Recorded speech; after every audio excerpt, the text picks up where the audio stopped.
যার কাছ থেকে আসছি তার কাছে চলে যাব।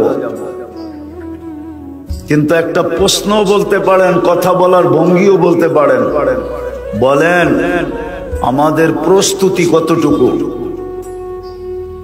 চলে যে যাব, প্রস্তুতি কতটুকু?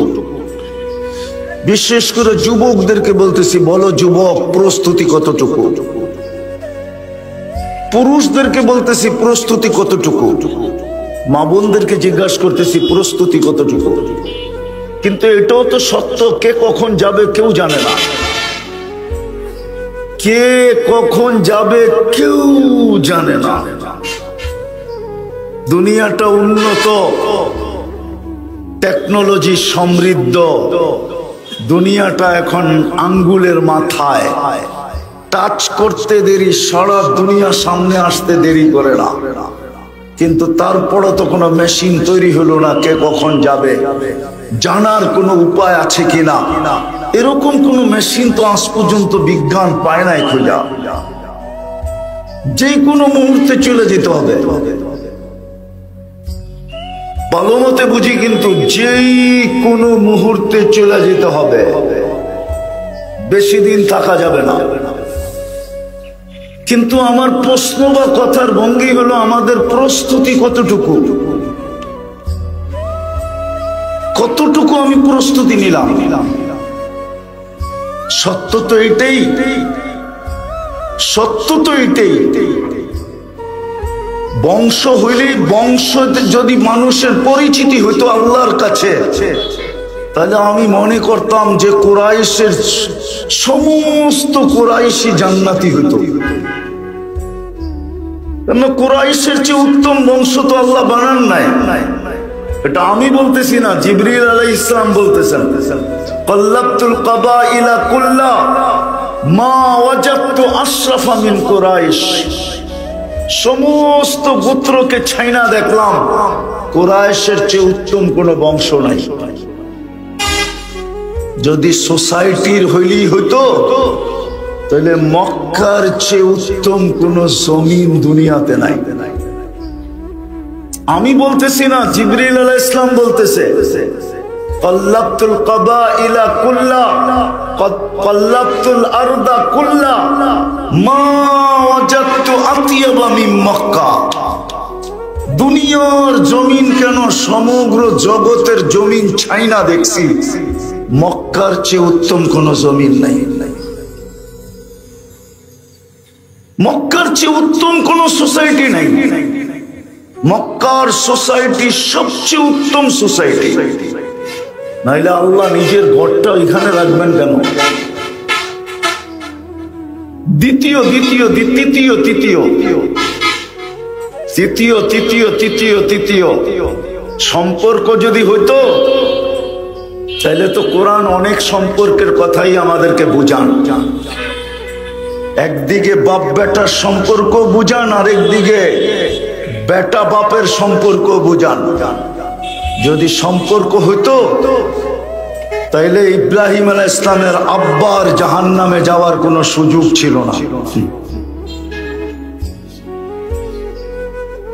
যদি বেটার দিকে দেখা হয়, তাহলে নূহ আলাইহিস সালামের ছেলের জাহান্নামে যাওয়ার কোনো সুযোগ হতো না। যদি স্বামী স্ত্রীর দিকে দেখা হয়, যেখানে একজনের কোনো অঙ্গ আরেকজনের কাছে লুকায়িত থাকে না, সমস্ত দুইজনের অঙ্গ দুইজনের কাছে বিলকুল প্রস্ফুটিত, কোনো লুকায়িত না। তাইলে নূহ আলাইহিস সালাম লূত আলাইহিস সালামের স্ত্রীদ্বয়ের জাহান্নামে যাওয়ার কোনো সুযোগ ছিল না। বিদায় আমার কথা শুরু ছিল, ছিলাম না, অচিরেই আসবে, থাকবো না। কিন্তু প্রশ্ন হলো প্রস্তুতি কতটুকু? কতটুকু আমাদের প্রস্তুতি? যে কোনো সময় তো উঠে যেতে পারি। দুনিয়ার কোনো পরিচয় যদি চলতো, তাহলে একটা পরিচয় চলতো, একটা আমার বিবেক বলে, সেটা হলো আবু তালেব আর মুহাম্মদুর রাসূলুল্লাহর পরিচয় চলতো। আপনি জানেন না আবু তালেব কে আর মুহাম্মদুর রাসূলুল্লাহ কে? আমরা হয়তো জানি আমাদের নবী, ঠিক না? দুঃখ তো আমার এখানেই, সারা বাংলাদেশে দেখবেন শুধু দুটা শব্দই বেশি পাবেন, একটা হইলো ওয়াজ মাহফিল আর একটা হইলো তাফসীর মাহফিল। সিরত মাহফিলও পাবেন না, শানে রিসালাতও পাবেন না, শানে সাহাবাও পাবেন না, শানে উলামাও পাবেন না, শানে আউলিয়াও পাবেন না। হুজুররা রাগ হয়ে যাবে, কেননা শুদ্ধ এলাকার লোক তো, আমরা তো তেমন একটা শুদ্ধ বেশি জানি না, রাগ হয়ে যাবে। যেইখানে দেখবেন বাংলাদেশে হয়তো তাফসীর মাহফিল, নাইলে ওয়াজ মাহফিল, না সিরত মাহফিল, না শানে রিসালাত, না শানে সাহাবা। এই জন্য চারজন সাহাবী ছাড়া উম্মত আর একজনকেও চিনে না। চারজন ছাড়া উম্মত আর একজনকেও, হুজুর রাগ হয়ে গেছে। শানে সাহাবা নাই, শানে উলামা নাই, জাতি জানি না উলামা কি। এই জন্যই তো জাতি উলামা দেখতে পারে না। বেশিরভাগ মানুষ উলামা বিদ্বেষী, অথচ পুলিশ দেখলে ভয় পায়, উলামা দেখলে ভয় পায় না। পুলিশ তো হইলো সরকারের সৈনিক, ঠিক না? আর উলামা হইল আল্লাহর সৈনিক। কার? কার? মনে হয় বিশ্বাস হয় না, ঠিক না? দেশকে সুরক্ষিত রাখার জন্য 5 ধরনের প্রশাসন আছে বাংলাদেশে। 5 ধরনের। কয় ধরনের? শুধু দেশকে না, দেশ এবং দেশের স্বাধীনতা সার্বভৌমত্বকে অক্ষুণ্ণ রাখার জন্য 5 ধরনের সরকারি। একটা হলো পুলিশ বিভাগ, এটা হলো দেশের অভ্যন্তরীণ শৃঙ্খলাকে ঠিক রাখার জন্য, শান্তি নিরাপত্তাকে ঠিক রাখার জন্য সরকারের পক্ষ থেকে নির্বাচিত হলো পুলিশ বাহিনী। আপনি বলবেন ভিতরে তো আনসারও আছে, র্যাবও আছে, এরা সব পুলিশের অন্তর্ভুক্ত, পুলিশের অধীন। তো প্রথম হলো পুলিশ বাহিনী, সীমান্ত পাহারা দেওয়ার জন্য বিজিপি, যেন সীমান্তের ভিতরে কেউ না ঢুকতে পারে, 1 ইঞ্চি জায়গাও না নিতে পারে। আর স্বাধীনতা সার্বভৌমত্বকে ধরে রাখার জন্য আকাশিক ভাবে বিমান বাহিনী, সামুদ্রিক ভাবে নৌবাহিনী, আর স্থল ভাগে সেনাবাহিনী। এই 5 বাহিনী হলো দেশকে সুরক্ষিত করার জন্য। আর কোরআন হাদিস দ্বীনকে সুরক্ষিত করার জন্য আল্লাহ নির্বাচিত করছে 4 বাহিনী। কয় বাহিনী? কয় বাহিনী? ভালো মতে বোঝেন কিন্তু। কয় বাহিনী? 4 বাহিনী। হরফের জন্য আল্লাহ নির্বাচিত করছে কারীদেরকে, যেন হরফ অক্ষরকে কেউ কোনোদিন বিকৃত না করতে পারে। কারীরা এটাকে ঠিক রাখবে। মাখরাজ যেখান থেকে উচ্চারণ, ওইখান থেকে যেন চুল পরিমাণ এদিক ওদিক না করতে পারে। এই জন্য কারী আল্লাহ সৈনিক নির্বাচিত। দ্বিতীয়, শব্দকে সুরক্ষিত করার জন্য নির্বাচিত হাফেজ। ও শব্দকে সুরক্ষিত করবে, কোরআনের শব্দ যেন কেউ এদিক ওদিক না করতে পারে। তৃতীয়, অর্থ এবং তাফসীরকে সুরক্ষিত করার জন্য উলামারা নির্বাচিত। উলামারা নির্বাচিত, এরা তৃতীয় বাহিনী। কেউ যেন কোরআনের অর্থ উল্টা পাল্টা না করতে পারে, তাফসীর যেন উল্টা পাল্টা না করতে পারে। করতে দেরি ওইখানেই ওকে ধরতে দেরি করবে না। সত্য তো? চতুর্থ বাহিনী হইল কোরআন হাদিসের রূপে একটা মানুষকে রূপান্তরিত করা। কোরআন হাদিসের রূপে একটা মানুষকে রূপান্তরিত করা, এটা হলো চতুর্থ বাহিনী, হলো হক্কানি আল্লাহওয়ালা। অথচ শানে ওলামার কোন ওয়াজ বাংলাদেশে হয়েছে কিনা আমার জানা নেই, হুজুরগো জানা আছে কিনা জানি না। সারা দুনিয়া বলে আমরা আউলিয়াদেরকে মানি না, আসলেই তো শানে আউলিয়া তো আজ পর্যন্ত কোনো হয় নাই, কোথাও দেখলাম না। শুধু পাবেন তফসির মাহফিল আর ওয়াজ মাহফিল। তো যেটা বুঝাইতেছিলাম, যে প্রস্তুতি কতটুকু ছিলাম না, থাকবো না, অচিরেই চলে যাব, প্রস্তুতি কতটুকু একটু ভাবি। দুনিয়ার কোনো পরিচয় তো চলবে না, হ্যাঁ প্রস্তুতির পরিচয় চলবে। এই জন্য দুইজনকে দেখলেই চোখে পানি আসে। আবু তালেবের কবর দেখলো চোখে পানি আসে, যে বুকে পাল্লা 44 বৎসর, 44 বৎসর বুকে রেখা পাল্লা, তারপরও পরিচয় কোনো লাভ দিল না।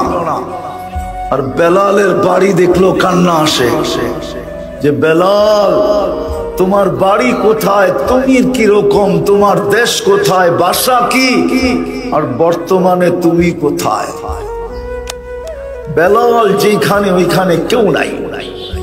আমি মানি আবু বকর সিদ্দিক 1 নম্বর, ওমর 2 নম্বর, উসমান 3 নম্বর, আলী রাদিয়াল্লাহু তাআলা আনহুম 4 নম্বর, আমি মানি। কিন্তু বেলাল যেখানে ওইখানে কেউ নাই। বেলাল জমিনে হাঁটলে জান্নাতে পদধ্বনি হয়। আমি তো বলি সবাইকে ফাঁকি দিয়া মেরাজে চলে গেছিলেন। সবচেয়ে নিকটতম মানুষটাও জানেন না কোথায় আছেন, এখন কি করতেছেন, বিচরণ কোথায়। আবু বকর সিদ্দিক যেই ঘর থেকে গেছেন ওই ঘরালাও জানে না কোথায় গেলেন। কিন্তু বেলাল মনে হয় বলতেছিল সবাইকে ফাঁকি দিছেন মানলাম, কিন্তু আমি কালো হইতে পারি, ইথিওপিয়া বাড়ি হইতে পারে, আমি অনারব হইতে পারি, আমার জবানটা তোতলা হইতে পারে, আমি কৃত দাস হইতে পারি, আমাকে ফাঁকি দেওয়া সম্ভব না। আমি তো আপনার আগে আগে চলব। আর জান্নাতে চলে দেখা দিছে। দিদা আমি কথাকে গুছায় নিয়ে আসতেছি। চিন্তা করা উচিত যে প্রস্তুতি কতটুকু। ওই প্রস্তুতির জন্যই তো আল্লাহ 2টা বড় ইহসান করলেন। এর চেয়ে বড় ইহসান আর কিছু হইতে পারে না, এর চেয়ে বড় ইহসান কিচ্ছু হইতে পারে না। ওলামা আমার সাথে একমত হবে, যাকে আল্লাহ মুসলমানের ঘরে অস্তিত্ব দিলেন, এর চেয়ে বড় ইহসান কি হইতে পারে, এর চেয়ে বড় দয়া কি হইতে পারে, এর চেয়ে বড় ভালোবাসা আর কি হইতে পারে। মুসলমানের ঘরে জন্ম দিলেন প্রস্তুতির জন্য। কিন্তু রংপুরের মানুষ, যুবক, তোমার পায়ে হাত রেখে জিজ্ঞাসা করি, তুমি বলো তোমার ভিতরে ইসলাম আছে কতটুকু। মা বোনদেরকে জিজ্ঞাসা করি কতটুকু ইসলাম আছে, পুরুষদেরকে জিজ্ঞাসা করি ইসলাম কতটুকু আমার ভিতরে। প্রস্তুতি নেওয়ার জন্যই তো আল্লাহ মুসলমানের ঘরে আমাকে অস্তিত্ব দিলেন। এর চেয়ে বড় কোনো ইহসান হইতে পারে না। আমি লিখি না, ইমাম গাজালি লেখছেন, এর চেয়ে বড় শুকরিয়া। হায় হায় হায়, শুকরিয়া আদায় করা ফরজ ছিল, কিন্তু ইমাম গাজালি এটাও লেখছে যে তুমি কতটুকু আদায় করবে, এটার তো কোনো সীমা রেখা নাই। মুসলমানের ঘরে অস্তিত্ব দিলেন প্রস্তুতির জন্য, কিন্তু প্রশ্ন রংপুরের মানুষ, আমাদের প্রস্তুতি কতটুকু। দ্বিতীয় আল্লাহর সবচেয়ে বড় ইহসান, প্রস্তুতি যাতে সহজে নিতে পারি, পরিশ্রমের ঘাম যেন না জড়ে। মাথার ঘাম পায়ে আসা তো দূরের কথা, কপালের ঘাম গড়ায়া যেন চক্ষু পর্যন্ত না আসে, এর আগেই যেন প্রস্তুতি হয়ে যায়। নাইলে এই কথা কেন বলতো? কোন উম্মতের জন্য তো কোন উলামা হাদিস দেখাইতে পারবে না, কিন্তু এই উম্মতকে তো বলতেছে চোখের পানি গড়াইতে হবে না, মাসির মাথার পরিমাণ যদি তোর চোখের কোনায় উদিত হইল, মাসির মাথার পরিমাণ, তাইলে এই চক্ষু জাহান্নামের উপরে হারাম হারাম হারাম হারাম। চক্ষু হারাম মানে দেহই হারাম, চক্ষু হারাম মানে দেহ হারাম। এটা তো শুধু উম্মতে মুহাম্মদী হওয়ার কারণে সারপ্রাইজ, উম্মতে মুহাম্মদীর জন্য। এই জন্যই আমি শব্দটা মনে রাখতে হবে, যাতে মাথার গাম পায়ে ফেলা ব্যতীত অল্প পরিশ্রমী প্রস্তুতি হয়ে যায়। এই জন্য বন্ধুর উম্মত বানাইলেন, তাও বাছাই কইরা। কি কইরা? বাছাই বোঝেন? আরে বাছাই বোঝেন কি? বসাইছো তো আপনি করে আমার তে বহুত দূরে, আর স্টেজটাও বানাইছে চাঙ্গে। চাং বুঝেন না? আপনারা আমগো ঢাকায় ভাষা বুঝবেন না, ঠিক না? অনেক উঁচা, ঠিক না? আর আপনি করে বসাইছো আমার চেয়ে অনেক দূরে। তো যেটা বুঝাইতেছিলাম, কি জানি বুঝাইতেছিলাম,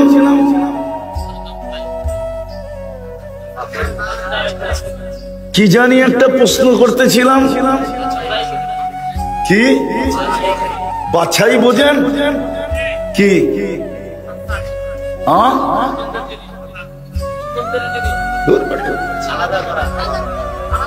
বাছাই হলো সারা বাজার ঘুরতে ঘুরতে ঘুরতে ঘুরতে ঘুরতে তারপরে একবারে সবচেয়ে উচ্চ কোয়ালিটি মানসম্মত নিজের পছন্দেরটা বাহির করা, এটার নাম হলো বাছাই করা। যেমন ফল কিনতে যায়া দেখতে দেখতে দেখতে টিপা টাইপা তারপরে একটা পছন্দ করে। কোরআন বলে হুয়া জিতাবাকুম, মানব জাতির ভিতর থেকে আমাদের, আপনাদেরটা আমি জানি না, আমারটা আমি বলি যে মনে হয় 1000 কোটি মানুষের ভিতর থেকে আল্লাহ দেখতে ছিল কিন্তু পছন্দ হইতে ছিল না। আমার উপরে যখন কুদরতি নজর পড়ছে তখন বলছে আয় তোরে আমার বন্ধুর উম্মত বানাইলাম। এটার নাম হলো বাছাই করা।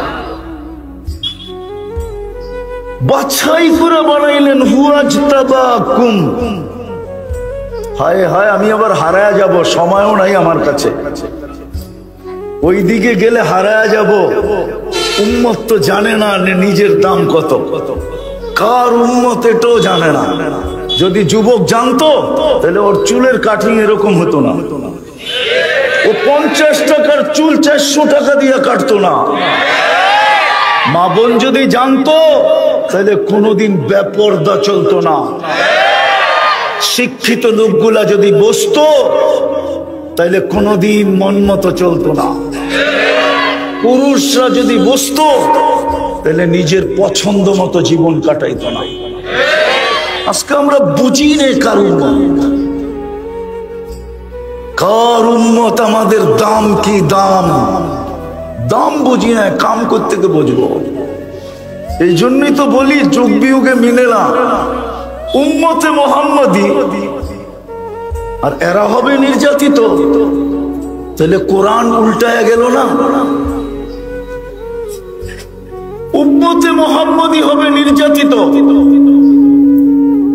উম্মতে মুহাম্মদী হবে নিষ্পেষিত, উম্মতে মুহাম্মদী হবে ঘৃণিত, উম্মতে মুহাম্মদী হবে দীক্ষিত, উম্মতে মুহাম্মদী হবে অবহেলিত, উম্মতে মুহাম্মদী হবে দুনিয়ার ভিতরে সবচেয়ে লাঞ্ছিত।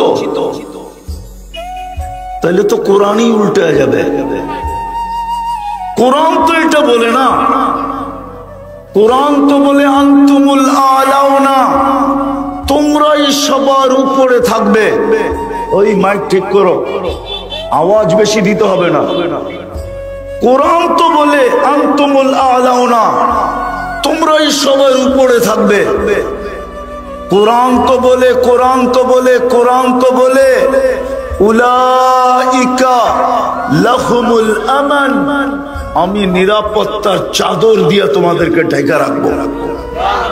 কোরআন তো বলে লাহুম রিজকুন কারীম, ক্লান্তিহীন রিজিক আমি তোমার বাড়িতে পৌঁছায় দেব। বরং হাদিস দেখলে তো মনে হয় আল্লাহ তো অঙ্গীকার করতেছে ইয়ারযুকু কামা তারযুকু কামা ইয়ারযুকু তাইর, আমি তোমাদেরকে পাখির মতো পালবো, পাখির মতো। কোরআন তো বলে হায়াতান তাইয়্যিবা, পছন্দের জীবন আমি তোমাদেরকে দিব। কোরআন তো বলে ইন্নাল ইজ্জাতা লিল্লাহি ওয়া লিরাসূলিহি ওয়া লিল মুমিনিন, ইজ্জতের উচ্চ শিখরে তোমাদেরকে রাখবো। কোরআন তো বলে ইন্না নানসুরু রুসুলানা ওয়াল্লাযীনা আমানু, উম্মতে মুহাম্মাদি হাত উঠাইতে দেরি, সাহায্য আসতে দেরি হবে না। আর প্রমাণও তো দিলেন, একজনের জন্য ফেরেশতা চলে আসলো। মনে হয় হুজুররা মানতে রাজি না, আপনারা মানতে রাজি? কয়জনের জন্য ফেরেশতা? একজনের জন্য ফেরেশতা। আমি প্রমাণ দিতেছি, হায়াতুস সাহাবায় আছে। সাহাবী রাসূলকে ডাকাতে ধরলো, বলল তোমার মাল নিব, আচ্ছা নিয়ে নাও। বলছে শুধু মাল নিব না, তোমাকে জবাও করব। বলছে তাইলে আমার একটা কথা আছে। বলছে সেটা কি? বলে আমাকে 2 রাকাত পড়তে দাও। বলছে ঠিক আছে পড়ো। এই লাশগুলো পড়ছিল, কোনো কাজে দেয় নাই। তো 2 রাকাত পড়া যখন বয়ে বয়ে সালাম ফিরাইতে ছিল, তো ডান দিকে সালাম ফিরাইতে দেরি, তো দেখে সুদর্শন যুবক দাঁড়ানো, উলঙ্গ তরবারি হাতে, চেহারার থেকে যেন চাঁদের চেয়েও বেশি আলো ছিটকায়া পড়তেছে, আর ঠোঁটে নামাজির দিকে দেখা মুস্কি মুস্কি হাসতেছে। বাম দিকে ফিরে তাড়াতাড়ি জিজ্ঞাসা করলো তুমি কে? তো ফেরেশতা বলতেছে আশ্চর্যের বিষয় তো, তুমি আমাকে ডাইকা আনলা আর তুমি জিজ্ঞাসা করতেছো তুমি কে? তুমি তো ডাইকা নিয়ে আসলা। তো বলল কিভাবে ডাকলাম? বলে তুমি যখন সেজদায় প্রথমবার পড়ছিলে, পুরা দোয়া আমি পড়বো না, কিতাবে আছে পুরা দোয়া। তুমি যখন ডাক দিছিলে ইয়া মুগিস আগিসনি, তখন সমস্ত আসমানে ছুটাছুটি শুরু হয়ে গেছে, কম্পন শুরু হয়ে গেছে। সব ফেরেশতা চিৎকার দিয়া বলতেছিল আল্লাহ, আয় আল্লাহ, কোন বিপদগ্রস্তের আর্তনাদ, অনুমতি দিতে দেরি, ঝাঁপায়া পড়তে দেরি করব না। তা আমি নির্বাচিত হয়েছিলাম। দ্বিতীয়বার যখন তুমি ডাক দিছো, দোয়া পড়ছো ইয়া মুগিস আগিসনি বলছো, তো আমি 4 আকাশ অতিক্রম করে ফেলছি। আমি ছিলাম 4th আকাশে। বলে যখন তুমি 3য় ডাক দিছো, তো আমি তোমার মাথার কাছে আইসা তোমার দুশমনকে জাহান্নামে পৌঁছায় দিছি। ওই যে দেখো শরীর থেকে দাউ দাউ করে আগুন জ্বলতেছে। বলছে এটা কি আমার বিশেষত্ব? বলছে না, কিয়ামতের সকাল পর্যন্ত আমি অপেক্ষা করব, বেঁচে থাকবো, তোমার মতো নামাজ যে উপহার দিবে তার ডাকে আমি ছুটে আসবো। বলেন একজনের জন্য যদি ফেরেশতা আয়েশা থাকতে পারে, তাইলে আজকে ফিলিস্তিনের 60 লক্ষের জন্য কেন আসে না? বলেন আমাকে, ফিলিস্তিনের 60 লক্ষের জন্য কেন আসে না? ফিলিস্তিনও তো আরব, বন্ধুর ভাষায় কথা বলে, কোরআনের ভাষায় কথা বলে, জান্নাতীদের ভাষায় কথা বলে। ফিলিস্তিন তো ওই জমিনের নাম ফিলিস্তিন। কোরআন তো বলে বারাকনা হাওলা, যার প্রত্যেকটা বালুর কণায় বরকত মিশ্রিত। ফিলিস্তিন তো ওই জমিন যেখানে ঘুমানোর জন্য ইব্রাহিম আলাইহিস সালাম বেছা নিয়া ওদিয়ে খলিল বানায়া এখনো ঘুমাইতেছে। ফিলিস্তিন তো ওই জমিন যেখানে মুসা আলাইহিস সালাম ঘুমাইতেছে। ফিলিস্তিন তো ওই জমিন যেখানে চিহ্নিত এখনো 70 জন নবীর কবর চিহ্নিত আছে, চিহ্নিত। ফিলিস্তিন তো ওই জমিন যেখানে 45,000 মুহাম্মদুর রাসূলুল্লাহর জিয়ালেরা সাহাবীরা 45,000 যেখানে ঘুমাইতেছে। 60 লক্ষর জন্য কেন আসে না? ও রংপুরের মানুষ বলেন না, এই জন্যই বলছিলাম প্রস্তুতির জন্য সবচেয়ে বড় নেয়ামত দিছিলেন ইসলাম মাতৃকুলে, কিন্তু শুধু নামটা রাখলাম, সব হারায় ফেললাম। ভাই আওয়াজ না করি, রাস্তায় কেউ আওয়াজ না করি, কথা উপর থেকে আসে নিচের থেকে আসে না। শুনতে ভালো না লাগবে বলে দিবেন, বন্ধ করে দিব। রাগ হয়ে যাবেন বললে তো আপনাদের রংপুরে আমাদের আসতে হবে না। 300-350 কিলোমিটার দূরের থেকে রংপুরে আসার আমাদের কোনো প্রয়োজন নাই, বাধ্যবাধকতা নাই। আমাদের ওয়াজের হাজারো ক্ষেত্র আছে। আল্লাহর হুকুম মানবেন না? যুবক, তুমি মনে করো চুলের কাটিং দিয়ে তুমি উঠে যাবে ওদের চোখে, বিজাতির চোখে তুমি ভালো হবে চুলের কাটিং দিয়া আর টি শার্ট ইন কইরা আর এই পোশাক পরা? আমার কথা ভালো মতে শোনো, তুমি যতই ওদের রঙে রঙিন হও কোনোদিন ওদের কাছে প্রিয় হইতে পারবে না। প্রমাণ দিব, প্রমাণ আমার পিছে প্রমাণ বসা আছে, দিব।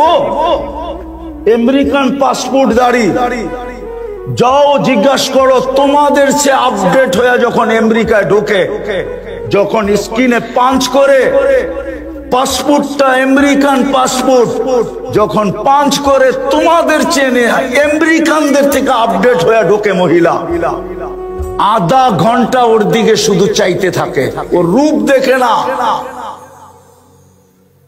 চোখ বড় বড় করে দেখতে থাকে। জিজ্ঞাসা করো নিয়ে আসবো ডাইকা সামনে।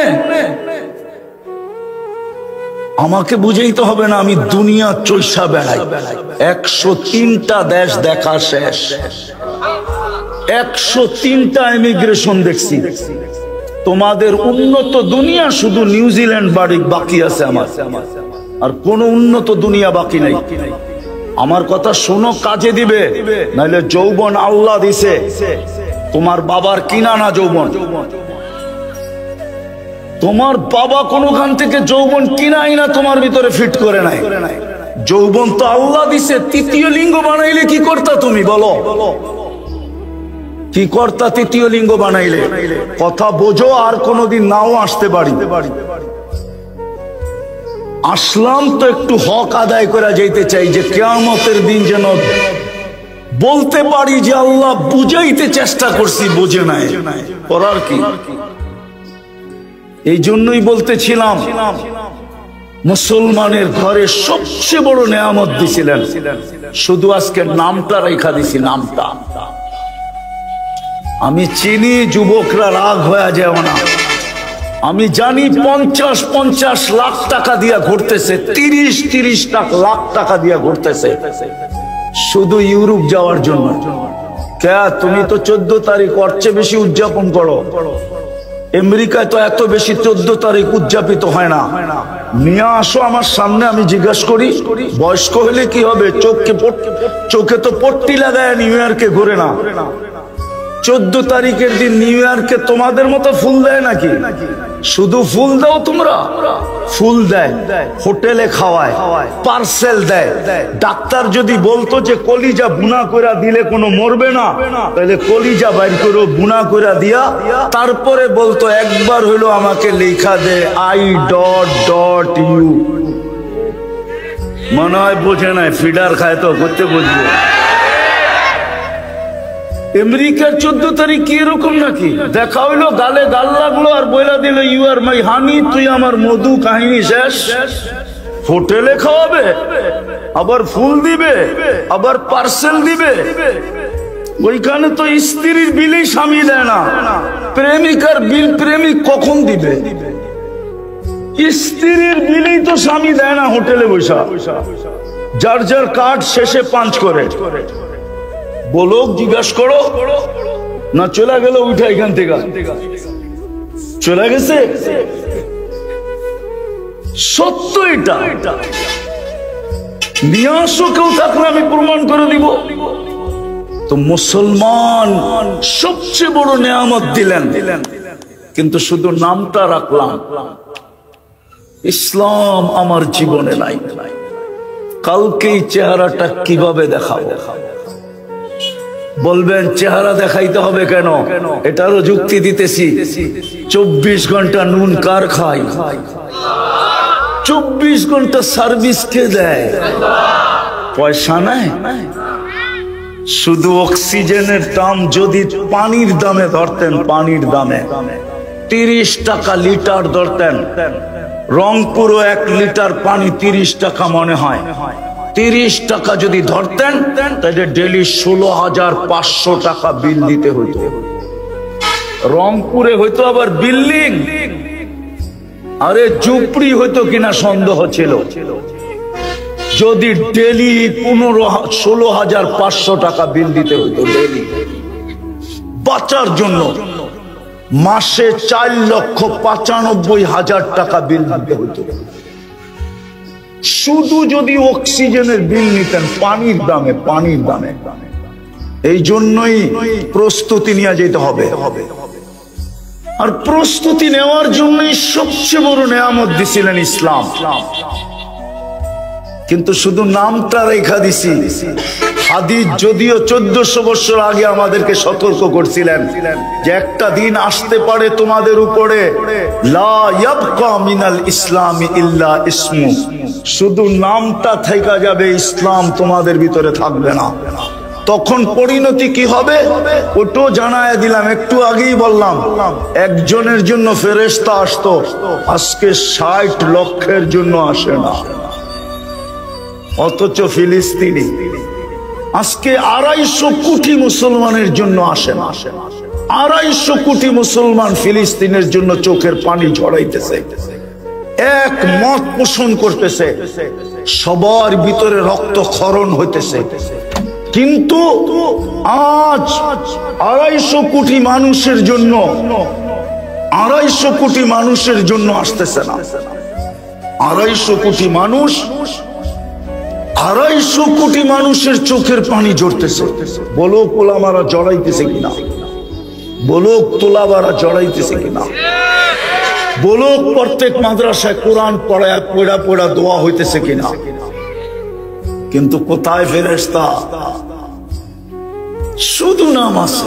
আর বলে গেছেন হ্যাঁ, খাল থাকবে না ঢাকা শহরে, জায়গার নাম থাকবে দোলাই খাল।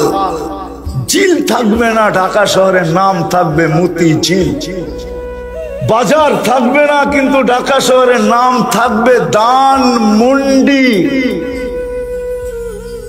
বাঙ্গা থাকবে না, আমেরিকার চেয়ে উন্নত হবে ওই চৌরাস্তা, বাঙ্গার চৌরাস্তা, যেখানে নতুন ড্রাইভার গেলে হারায়া যায়, কোন দিক দিয়ে নামবো কোন দিক দিয়ে উঠবো ও কোনো কুল কিনারাই পায় না। নাম কিন্তু বাঙ্গা, কিন্তু বাঙ্গা না, ওর চেয়ে উন্নত কোনো এলাকাই না।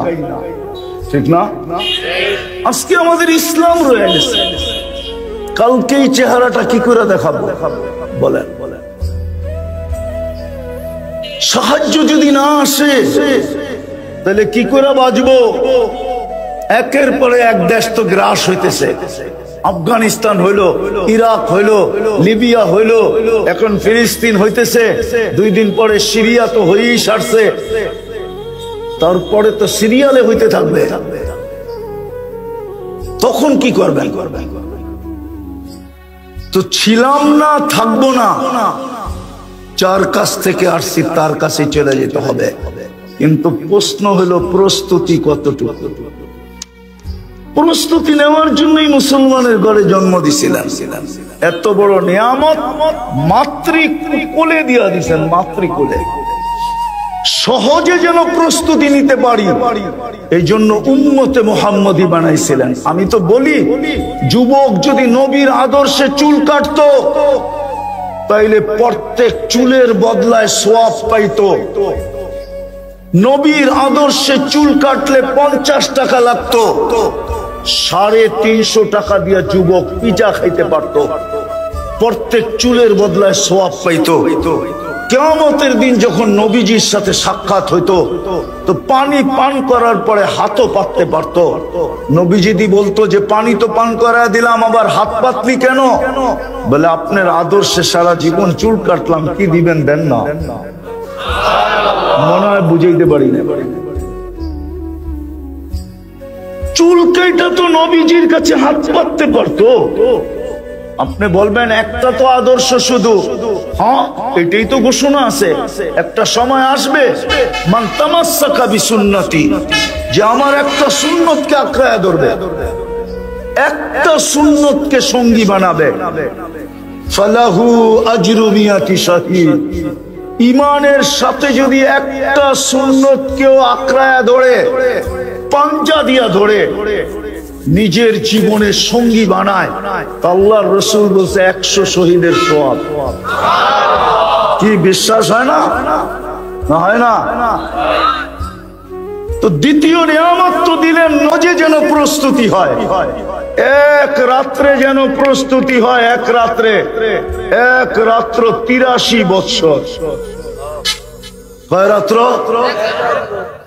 1000 মাস 83 বৎসর। আমি যদি 83,000 বৎসর বলি তাইলে ভুল হবে না, আমি মিলাইয়া দিতে পারবো যোগ বিয়োগ। 83 লক্ষ বৎসর বললেও ভুল হবে না, ভুল হবে না। কেন আল্লাহ আগে একটা শব্দ বলছে, ওটা না বললে বলতে পারতাম না, খায়রুম মিন আলফি শাহর। খায়র, এক রাত্রে যেন প্রস্তুতি নিতে পারে।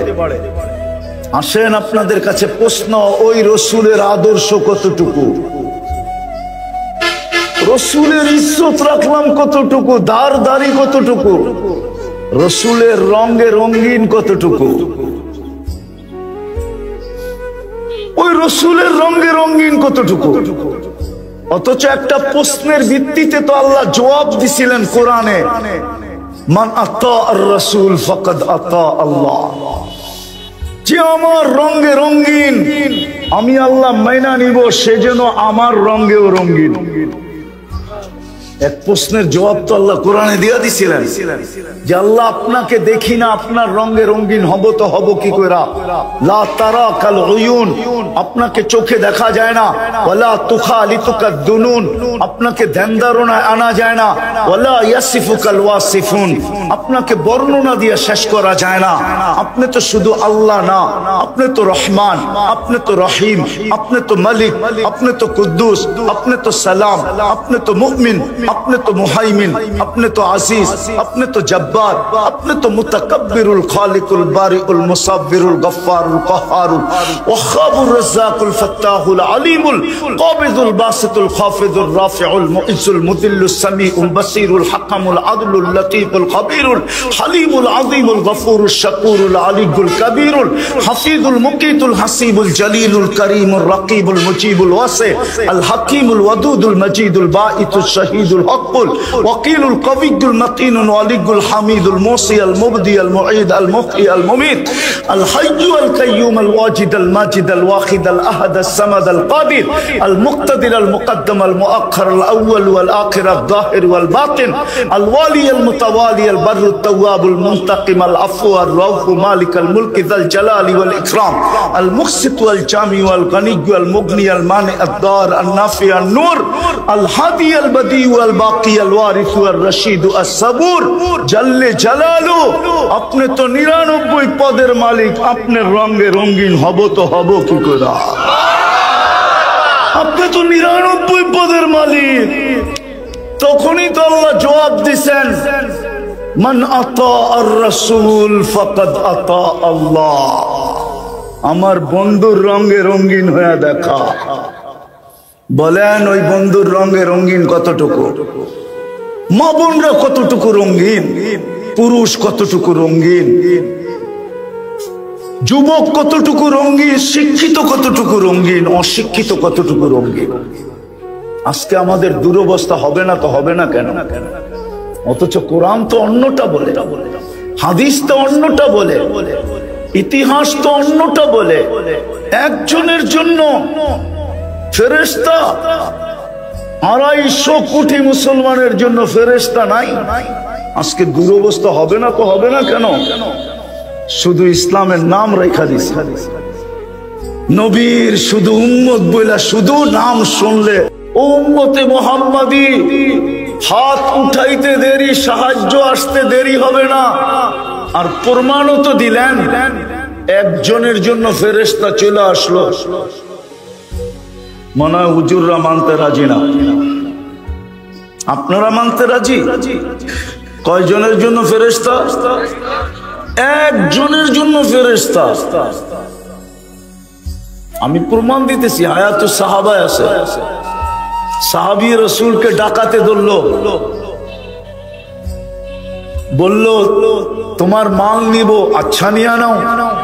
বলছে শুধু মাল নিব না, তোমাকে জবাও করব। বলছে তাইলে আমার একটা কথা আছে। বলছে সেটা কি? বলে আমাকে 2 রাকাত পড়তে দাও। বলছে ঠিক আছে পড়ো। এই লাশগুলো পড়ছিল, কোনো কাজে দেয় নাই।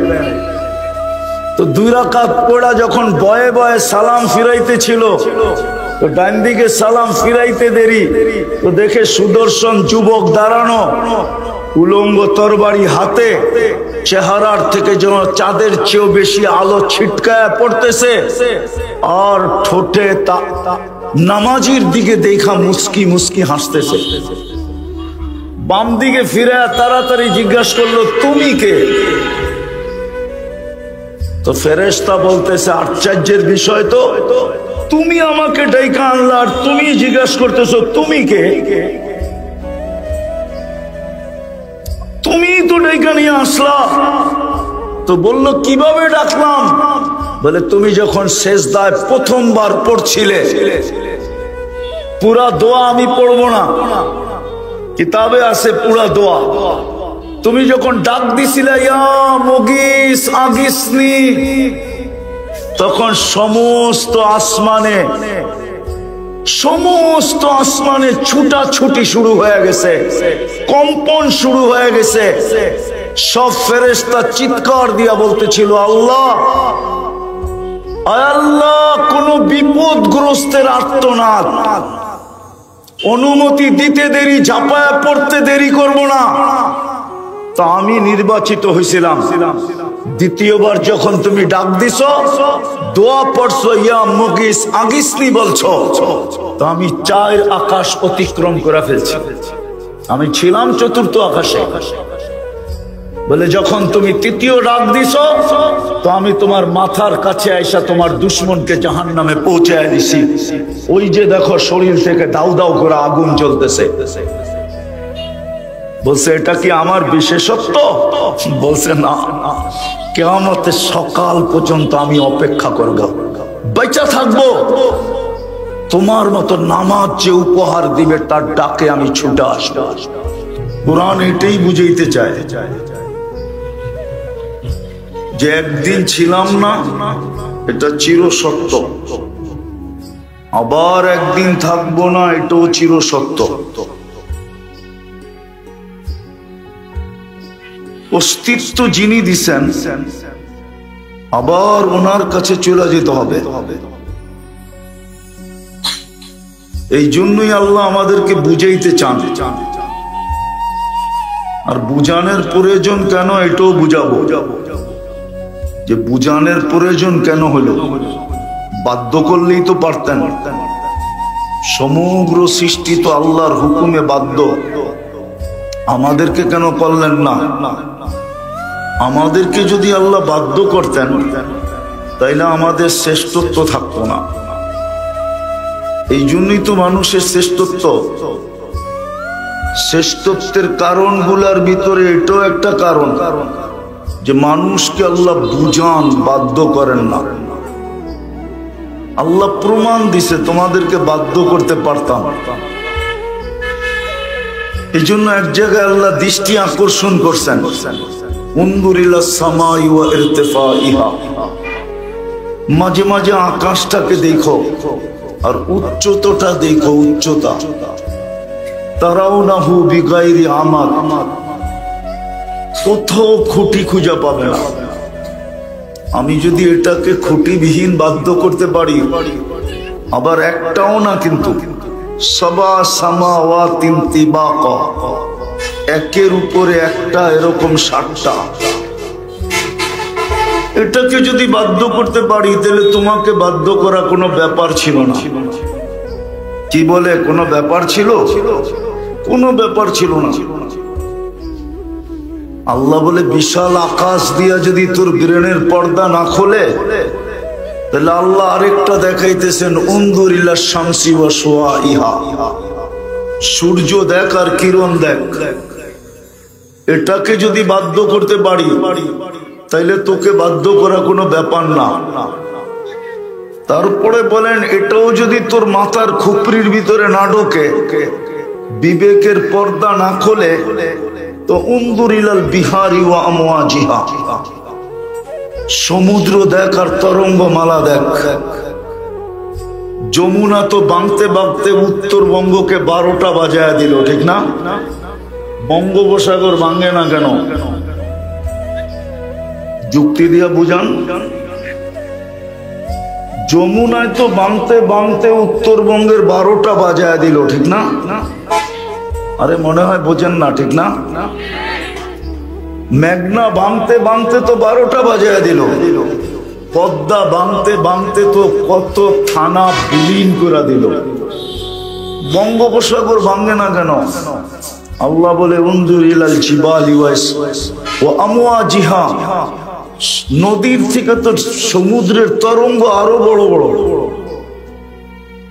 ওটাকে আমি বাধ্য করছি, এই জন্য ওটা নড়ে চড়ে না, ঢেউ যত বড়ই আসুক। আল্লাহ বলে এটা দিয়েও যদি বুঝে না আসে, তো উনজুর ইলাল জিবালি ওয়া ইস্তিকরারিহা, পাহাড় দেখ আর দৃঢ়তা দেখ। এটাও যদি তোর বুঝে না আসে, তাহলে উনজুর ইলাল আরদি ওয়া ইত্তিসাইহা, জমিন দেখ আর প্রশস্ততা দেখ। পানির উপরে বিছানো, নাইলে পাইপ গাললে পানি আসে কোত্থেকে? আল্লাহ বলে বুসিতাতিল আরদু আলা মাইল জামাদ, আমরা পানির উপরে বিছায়া দিছি এটাকে। আমাদের জমিনটা পানির উপরে বিছানো, নাইলে পাইপ গাললে পানি আসে কোত্থেকে? আল্লাহ বলে আমি তোমাদেরকে বাধ্য করি নাই, বুঝাইতে চেষ্টা করতেছি। বাধ্য করলে তো 1-2 ব্যাপার, আরে 1-2 তো বড়। আল্লাহ বলে তোমাদেরকে বাধ্য করি নাই, বাধ্য করলে তোমাদের শ্রেষ্ঠত্ব অক্ষুণ্ণ হবে, শ্রেষ্ঠত্ব ক্ষুণ্ণ হবে। তুমি সৃষ্টির সেরা, তোমাকে বুঝাইতেছি। তো আল্লাহ আমাদেরকে বুঝাইতে চাইতেছেন যে তুমি ছিলে না। আল্লাহ তাআলা আল ইনসানি হিনুম মিনাদ দাহর লাম ইয়াকুন শাইআম মাযকুরা, ছিলাম তো ছিলাম কি এটাও বলে দিছে, ছিলা তো মা আম্মাহিনা। এই জন্য এক হাদিসে আছে আল্লাহ নিজেই মানুষকে সম্বোধন করেন। কেন? মানুষের একটা স্বভাব আছে যেটা কোনো প্রাণীর নাই, কোনো সৃষ্টির নাই। একটা স্বভাব মানুষের আছে যেটা আল্লাহ কোনো প্রাণীকে দেন নাই। সেটা হলো কোরআন চিৎকার দিয়া বলতেছে কুতিলাল ইনসানু মা আকফারা, অকৃতজ্ঞতার স্বভাব একমাত্র মানুষের। মানুষের মতো অকৃতজ্ঞ কোনো প্রাণী নাই, কারো ভিতরে অকৃতজ্ঞতা নাই। থাকলে কোরআন কেন বলতো মা মিন শাইইন ইল্লা ইউসাব্বিহু বিহামদি রাব্বি, সমগ্র সৃষ্টি আল্লাহর গুণগানে 24 ঘন্টা রত। অথচ মানুষের পিছনে কোরআন সারাদিন দৌড়াইতেছে, চিৎকার দিতেছে, মা গাররাকা বিরাব্বিকাল কারীম। তুই আল্লাহর থেকে বিমুখ হলি তো হইলি কি কইরা? ওই আল্লাহ যিনি কারীম, কারীম আল্লাহর থেকে তোকে বিমুখ করলো কে? তো মানুষের মতো অকৃতজ্ঞ কোনো প্রাণী নাই, আর এটা মানুষই একমাত্র এটার উত্তরসূরি। এই স্বভাব একমাত্র মানুষের ভিতরে, পাইতে দেরি বলতে দেরি করে না। এই জন্য আল্লাহ বুঝাইতে চাইতেছে তুই ছিলি না, ছিলিও তো মা আম্মাহিনা, নিকৃষ্ট পানি। সুম্মা দামা পড়ে রক্ত, সুম্মা মুদগা পড়ে রক্ত পিণ্ড, সুম্মা কাসাইতু আলাইহি লাহমা, এর উপরে আমরা নিখুঁত ভাবে গোশত আর চামড়ার আবরণ চড়াইয়া দিছি। নিকৃষ্ট পানিটাও কোথায় ছিল এটাও বলে দিচ্ছেন, সালবি আবি কাওয়াইবি উম্মি, বাপের পিঠে ছিল, মার সিনায় ছিল। এক প্রসেসিং এর মাধ্যমে আমরা বাহির করছি। আখরাজতু সুম্মা জামাআতু ফি বাতনি উম্মি, ওইখান থেকে বাহির করছি এক প্রসেসিং এর মাধ্যমে। মার পেটে একত্রিত করছি দুটাকে, গাসাইতু ফিল গিসা, পর্দা দ্বারা আবদ্ধ করছি। সুম্মা রব্বাইতু, পরে প্রসেসিং করছি, প্রসেসিং করছি। আওহাইতু মালাকাল মুআক্কালি বিল আরহাম, রেহেমের উপরে আমরা ফেরেশতা নির্ধারণ করছি। প্রতিদিন ওহী আসছে, আম্মা সাবিলা ইয়াসসার, আমরা প্রতিদিন মেসেজ দিছি আস্তে আস্তে রাস্তা প্রশস্ত করো। তো কিভাবে বানাইছেন ওটা তো বললামই, পানি, রক্ত, রক্তপিণ্ড, কঙ্কাল, তার উপরে গোশতের আবরণ। আল্লাহ বলে ফালাম্মা তাম্মাত মুদ্দাতু আশহুরি, যখন তো সময় পুরা হয়ে গেছে তো ফেরেশতাকে বলছি আমরা ফাফরিশ রিশাকার রাকি, পাতলা পর বিছায়া দে। ফাআখরাজতু আলা রিশাইহির রাকি, পাতলা পরের উপর দিয়া তোমাকে বাহির করে নিয়ে আসছি। কিন্তু এর আগেও কয়েকটা কাজ করছি, সেটা হলো জাআলতু লাকা হানানা, তোমার জন্য মা বাবা আপনজনের দিলের ভিতরে ভালোবাসার জাল বুনছি। ভালোবাসা যদি মার বুকে না থাকতো কোনোদিন মা তোমাকে ধারণ করতে পারতো না। কেননা মা সন্তান পেটে নিয়ে যে কষ্ট অনুভব করে, কোরআন বলে, কোরআন হিমালয় যদিও দুনিয়ার সবচেয়ে উঁচা পাহাড়, কিন্তু কোরআন বলে মার কষ্ট হিমালয়ের চেয়েও কয়েক গুণ উঁচা। ওহনুন আলা ওহনিন, কষ্টের স্তূপ দিতে থাকে মা, যেটা হিমালয় পার হয়ে চলা যায়।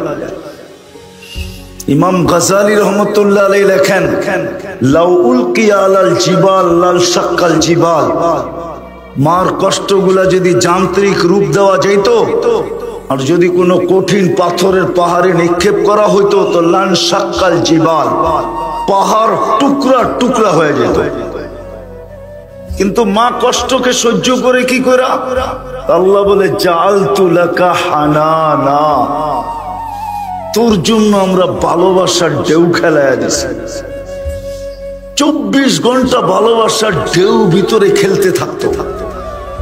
মা কষ্ট সহ্য করা সত্ত্বেও মুচকি মুচকি হাসতে থাকতো।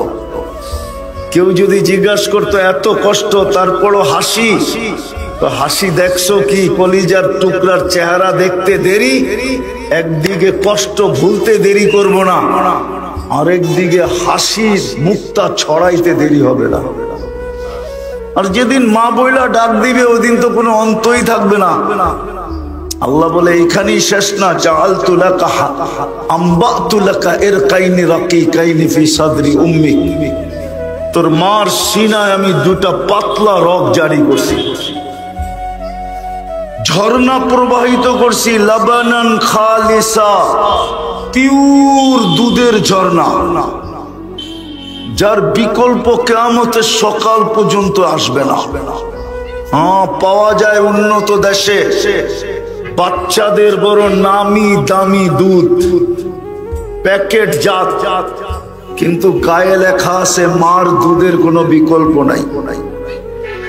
আল্লাহ বলে পিওর দুধের ঝর্ণা তোর জন্য প্রবাহিত করছে।